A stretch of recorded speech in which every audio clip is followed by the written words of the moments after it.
Un vieux hangar et une cour intérieure où s'entassent 76 vieilles dames. Elles y vivent, elles y dorment, dans des conditions plus que précaires. Les plus anciennes ont droit à 1 mètre carré, à l'abri des intempéries, pour disposer leurs effets personnels et étendre leurs nattes la nuit venue. Les autres dorment dehors. Toutes n'ont droit qu'à un repas par jour, toujours le même, le taux, une bouillie de mil ou de sorgho. Pourtant, aucune d'elles n'oserait se plaindre, car toutes reviennent de loin. Toutes ont été chassées de leur village, bannies à tout jamais, accusées d'être des sorcières, des mangeuses d'âmes. Suzanne Karambega est ici depuis 9 ans. Il y a une personne qui est morte dans mon village, raconte Suzanne. Et le chef m'a accusé de l'avoir tuée, d'avoir mangé son âme. Il m'a obligé à partir et je n'ai pas eu le choix. Mais je n'ai rien à voir avec ce décès. Nous sommes à la cour de solidarité du secteur des 12, un centre d'accueil pour mangeuses d'âmes, aménagé à la hâte par le ministère de l'Action sociale qui peine à endiguer le problème.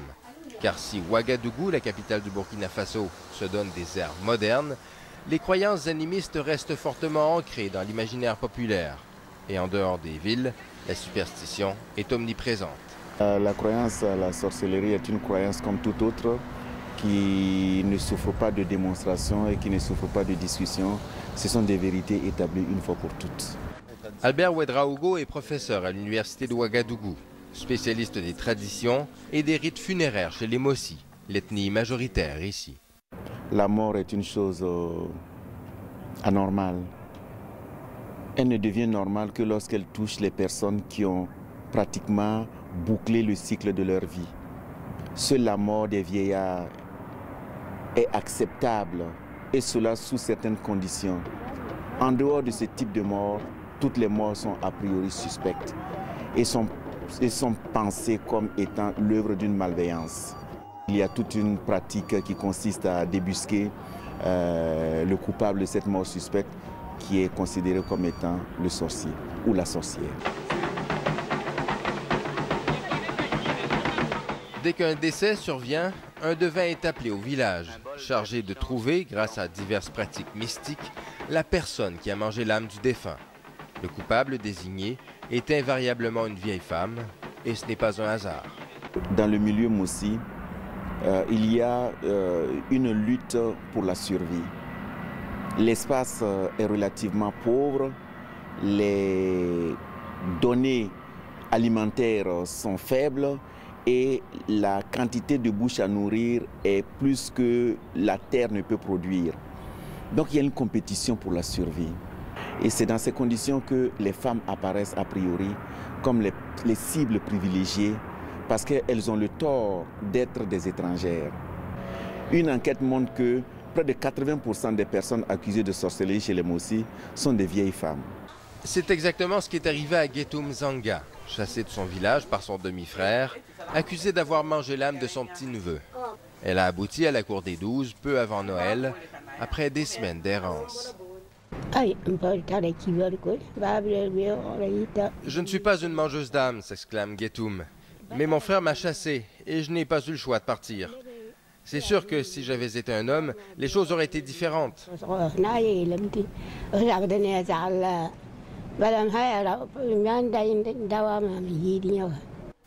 Lisetta vient de retrouver sa mère, Guetoum. Elle a fait le voyage exprès de Bobo Dioulasso, à plus de 250 km, dès qu'elle a appris la triste nouvelle. Tant que ce n'était pas dans ma famille, je ne me sentais pas tellement concernée par ce problème, explique-t-elle. Mais maintenant, je voudrais pouvoir faire quelque chose. Mais je n'ai pas les moyens de m'occuper de ma mère, et il y a des choses que je ne peux pas me permettre parce que je suis une femme. Guetoum s'estime déjà chanceuse de recevoir la visite de sa fille.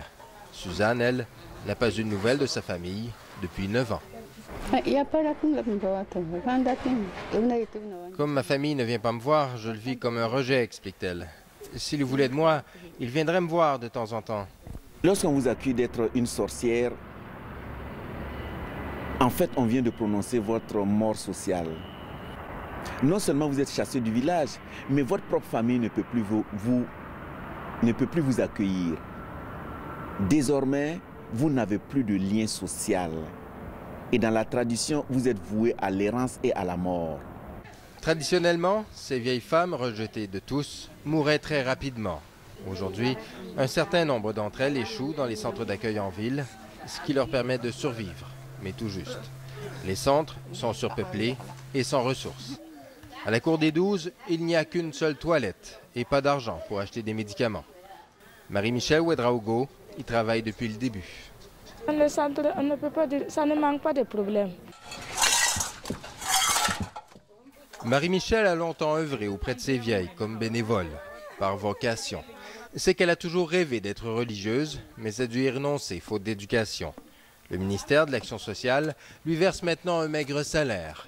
Elle ne s'en plaint pas, regrette simplement de ne pas avoir plus de moyens pour aider les vieilles. Donc parfois il y a des malades, on n'a pas de moyens pour aller à l'hôpital.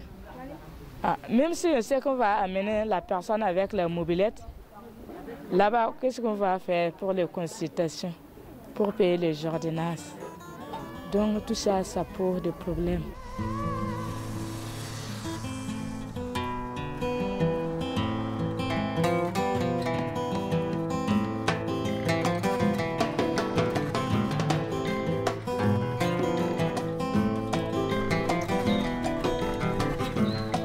Certaines informations donnent pourtant espoir.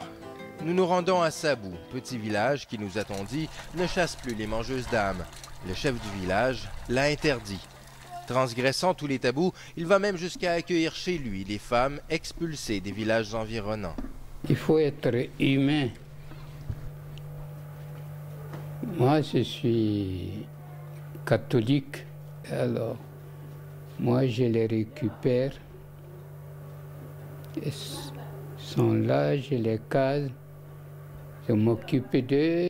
Son Excellence, le Nabo Coutou, a entre autres fait construire une case pour la sympathique Odile Caboret, qui y habite maintenant depuis 3 ans. Chassée par son mari, qui l'a accusée de sorcellerie. Et c'est vrai que vous êtes une sorcière?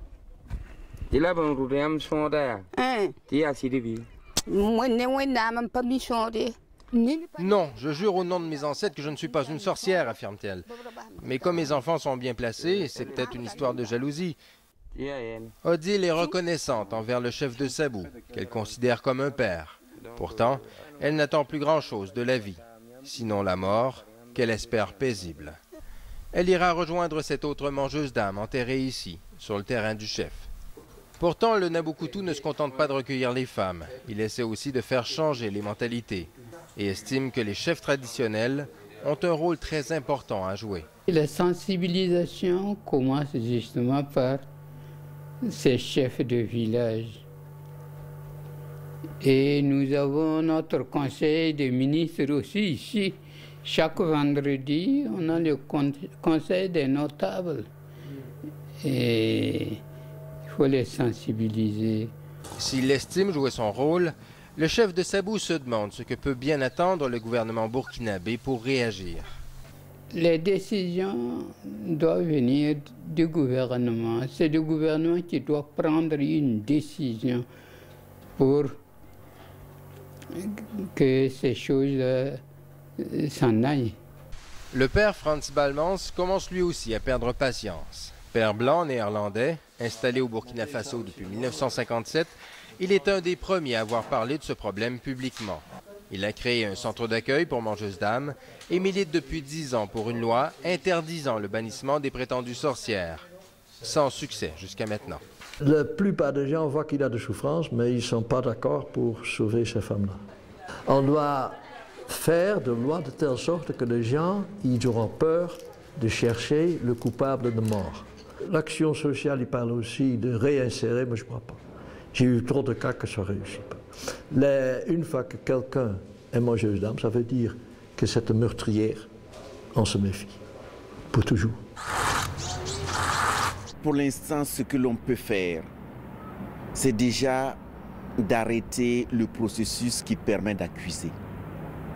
Et ainsi, je dirais, les femmes qui sont encore dans les centres, la plupart du temps, sont déjà des femmes qui ont atteint 60-65 ans. Elles finiront par mourir de leur belle mort et en cela, il faut travailler en amont. Parce qu'en aval, les choses deviennent déjà presque trop tard. Mais tout cela prendra du temps, car il en faut du temps pour faire évoluer les mentalités. Trop sans doute pour les centaines de femmes parquées dans les centres d'accueil qui mourront oubliées, humiliées, rejetées de tous. Leur seule consolation sera peut-être de n'être pas mortes pour rien si les nouvelles générations, plus éduquées, tournent le dos à cette pratique pour de bon. Et qu'ainsi, Suzanne, Guetoum et Odile deviennent les dernières mangeuses d'âmes du Burkina Faso.